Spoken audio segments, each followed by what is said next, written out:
ফলতায় ভোটের আগে চরম উত্তেজনা। কেন্দ্রীয় বাহিনী ও পুলিশকে নিয়ে রুট মার্চ ঘিরে বিক্ষোভে ফেটে পড়ল তৃণমূল।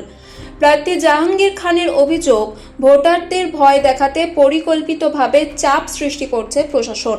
অন্যদিকে প্রশাসনের দাবি, শান্তিপূর্ণ ভোট নিশ্চিত করতেই এই নিরাপত্তা ব্যবস্থা। ভোটের আগের দিনেই উত্তপ্ত ফলতা, চাপে সাধারণ মানুষ, নজরে গোটা রাজ্য। আগামীকাল ব্যালটই দেবে শেষ কথা। দেখুন, কালকে হঠাৎ করে 3টের সময় আমার অফিসে এসেছিল। এসে তখন আমি আমার অফিসের ভিতরে বসে আছি, আমি জানতে পারিনি ওরা এসছে। তারপর দেখলাম আমার সিকিউরিটিকে দেখে তাদের চমকেছে এবং তাদেরকে অ্যারেস্ট করে বলে ধমক দিয়েছে। তার কিছুক্ষণ পরে আমার অফিসের স্টাফরা বললো যে এরকম এসছে, পুলিশ অফিসার এসছে, সিআরপিএফ এসছে, এসে সিকিউরিটিকে ধমকাচ্ছে।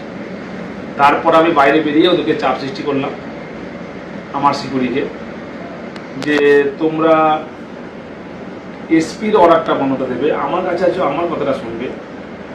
ওরা ওখানে গিয়ে তুমি ওই ধমক চমকে কেন গিয়েছো বা কী এইসব বলার পরে, চেনামি করার পরে ওরা আস্তে আস্তে চলে গিয়ে আমার পাড়ার ভিতরে গিয়ে, আমার বাড়ির কাছে গিয়ে, আমার বাড়ি থেকে ধমক চমক দিয়ে বড় বড় ডায়লগ কথা বলে চলে গেছে। কিন্তু যেটা আমরা ইলেকশন কমিশনের যেটা রুলস আছে, নিয়ম আছে, যে একজন পুলিশ অবজারভার এক্সিকিউটিভ অফিসার উনি পারেন না যে সশরীরে কোথাও উপস্থিত থেকে কাউকে ধমক চমক দেওয়া। ওনার যদি কিছু বলার থাকে লোকাল এসপিকে জানাবে, লোকাল থানাকে জানাবে, তাদের মারফতে কিছু করা। ওরা লোকাল পুলিশও নিচ্ছে না, কাউকে নিচ্ছে না, ডাইরেক্ট সিআরপিএফ নিয়ে গিয়ে শুধু আমার বাড়িতে না, আমার যারা সহকর্মী আছেন, প্রত্যেকটা অঞ্চলে যারা অঞ্চল সভাপতি আছে, নেতাকর্মীরা আছেন, তাদের বাড়ি থেকে ধমক চমক দিচ্ছে, রেড করছে। রাতে অন্ধকারে গিয়েও সিআরপিএফ গিয়ে আমাদের মায়েদের বোনদের উপর ধমক দিচ্ছে, শিলধ্বনি করার মধ্যে বুদ্ধি মারছে, কথা বলছে এবং ভয় দেখাচ্ছে। তাতে বাচ্চারাও ভয় পাচ্ছে, বাড়ির বয়স্ক লোকেরা ভয় পাচ্ছে। কিন্তু তৃণমূল কংগ্রেসের নেতাকর্মীদেরকে এই ধমক চমক দিয়ে ভয় দিকে রাখতে পারবে না। উনি নিজেকে সিংহ মনে করে সিনেমার আর্টিস্টে, আমরাও পুষ্পা, ঝুঁকে গেলি। আমরা ঝুঁকবো সাধারণ মানুষের কাছে, আমরা ঝুঁকবো গণদেবতার কাছে। কোনো দিল্লির পুলিশ বা বিজেপির দালালের কাছে আমরা মাথা নত করবো না। জাহাঙ্গীর খান কি ভয় পেল? জাহাঙ্গীর খান ছোটবেলা থেকেই লড়াই করে উঠে এসছে। আমি সিঁড়িতে উঠিনি, লিফটে উঠিনি। আমি পঞ্চায়েত প্রধান 5 বছর ছিলাম, পঞ্চায়েত সমিতির সভাপতি 5 বছর ছিলাম। এই রানিং 2-3 বছর আমি জেলা পরিষদের পূর্ত পরিবেশ কর্মাধ্যক্ষ। আজকের আমি বিধানসভার তৃণমূল কংগ্রেসের জোড়াফুল থেকে প্রার্থী হয়েছি। আমি ছোটোবেলায় যেটা দেখেছি, শোলে বই, সে আমজাদ খানের জো আদমি ডর গিয়া আদমি মার গিয়া। জাহাঙ্গীরের ডিকশনারিতে ডর বলে কিছু নেই। আমরা ভয় পাই অন্যায় দেখে, অপরাধ দেখে, কিন্তু কে ধমকাবে, চমকাবে, ভয় দেখাবে, জাহাঙ্গীর খান তাতে কর্ণপাত করে না।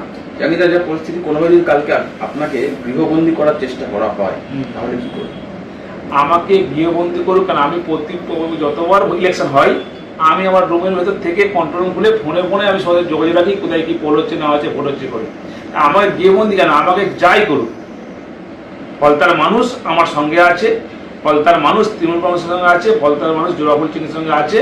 আমরা সারা বছর মানুষের সঙ্গে সুখ দুঃখের সাথী হয়ে, বিপদের বন্ধু হিসেবে পাশে থেকে আমরা কাজ করেছি।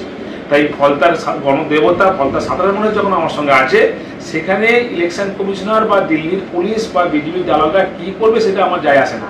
তাতে আমি ভয় পাই না, আমি কর্ণপাত করি না। আমি সাধারণ মানুষের সঙ্গে ছিলাম, আছি, থাকবো, আর মানুষ আমার সঙ্গে ছিল, আছে, থাকবে। আগামীকাল ভোট, দীর্ঘ প্রচারের পর আজকে পুলিং পিরিয়ড, তো কোনো চাপ অনুভব করছেন? আমি আপনারা দেখতে পাচ্ছেন তো, আপনারা আজকে এসছেন, দেখতে পাচ্ছেন তো, কোনো চাপ নেই। আমরা অভ্যস্ত, আমরা বাংলার মানুষ, আর 200 বছর লড়াই করে বাংলার বিপ্লবীরা ব্রিটিশদেরকে আমরা তাড়িয়েছি, বিতাড়িত করেছি। একইভাবে বাংলার মানুষ, ফলতার মানুষ এই বিজেপি নামক দলটাকে বাংলা থেকে উৎখাত করবে এবং বিজেপির জামানা জব্দ করে দেবে।